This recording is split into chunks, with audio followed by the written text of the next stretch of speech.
Hey YouTubers, what you see here is the box for Lum-Tec Super Combat B1, and I'm going to be reviewing this guy. I bought it used a few days ago, and so I've had time to play with it and wear it and fall in love with it.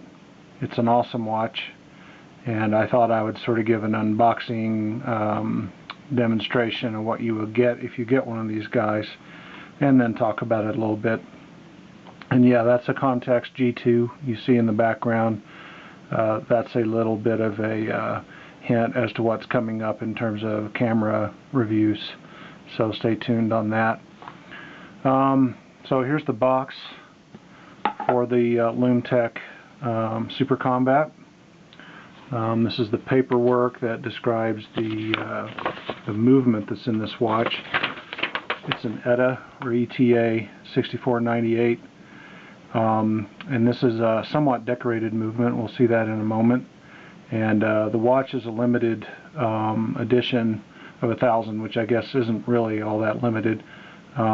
This is number 23 of 1,000. So, and it was made really not that long ago, 5 months ago. I tend to buy my watches used, or at least that's my intention. I think it's a pretty good plan. It saves you quite a bit of money, and people tend to take really good care of their watches if they're watch freaks, so you can get pretty good deals this way.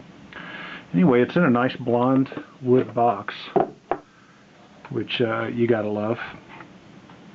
And open it up, and there she blows. There's some documentation up here. I'm not going to pull it out. Let me get my lighting right on that guy.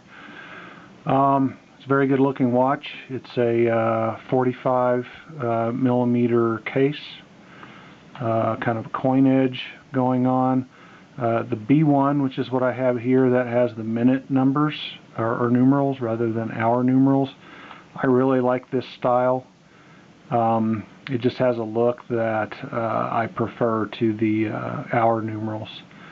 This one looks a little more business-like. The B2 has the hour numerals, and they kind of, I don't know, they look good. It's a good-looking watch, but it looks a little cartoonish because of the style of the font for the hours on the B2, whereas the B1, which is what I have here, is just all business.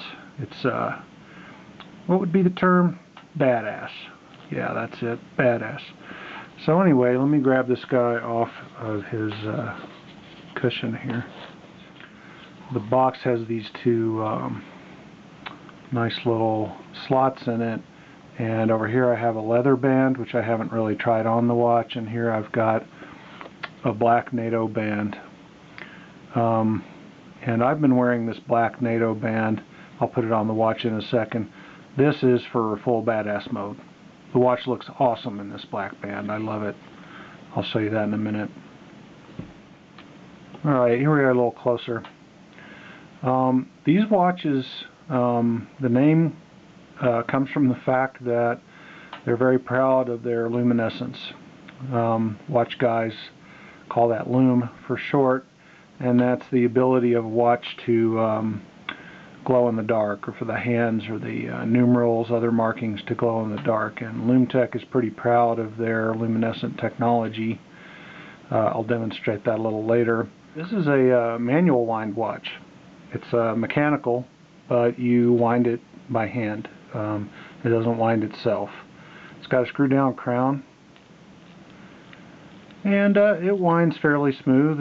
It's not like I have an Omega Seamaster and that thing's ultra smooth. This isn't anything like that, but it's plenty smooth. It ratchets, and I think it has a 40-hour reserve. Anyway, let's look at the exhibition back on this, which is one of the things I like a lot about it. It's a somewhat decorated movement inside this watch. I'm just going to slide this NATO band off. Alright, here we are with a close-up of the exhibition back showing the movement. The movement is rhodium plated, parts of it anyway. And it's decorated with Geneva stripes. You can see some sunburst on the winding wheels there. It's a very pretty movement. You know, it's not high-end by any stretch, but it is decorated nicely, and it sure shows off nice in this exhibition back. The watch isn't all that heavy. It's titanium with a gunmetal finish, and it wears very easily on the wrist, and for me anyway, it wears pretty small and comfortable. I mean, I really love it. Let's put the black strap on. I swear, sometimes it's like we boys play dress up with our toys. So here I am putting a different strap on this watch to show it off, and it's a real challenge to do it through the back of my video camera. So you're also getting a demo here if you've never put a NATO strap on a watch. This is how you do it. So this is what I was talking about. This is full badass mode with the black NATO strap on. Let me give you a demonstration of the Lum now. Alright, for the Lum demonstration, I'm going to hit this guy with a shot from my big flash. Here's the big flash. Kabam! And I'm going to turn off the light. Crazy Lum. It's very readable. I haven't noticed that it is super long lasting, unfortunately, but honestly I've never had it in the sun for a long time and then taken it into the dark. The sun seems to do the best job getting it going, aside from a camera flash, but if you don't want to walk around with a camera flash, you'll have to use the sun or a flashlight or a UV flashlight, etc. Anyway, I notice when I pull into the parking garage and I'm just in that sort of dusky darkness in a parking garage, it's glowing from me driving to work in the morning. So it does pick up energy from sunlight pretty well.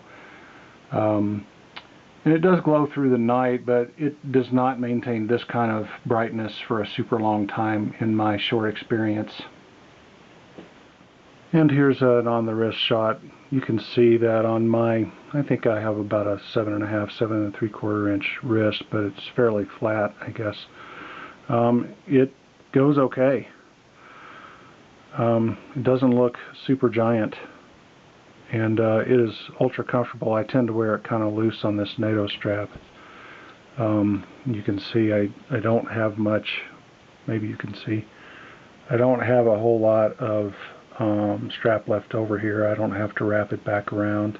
So anyway, there you have it. That's the Lum-Tec Super Combat B1, and I can highly recommend this watch. It is a great tool watch, great lume, great look, pretty rugged, good stuff. Thanks for watching. Talk to you later.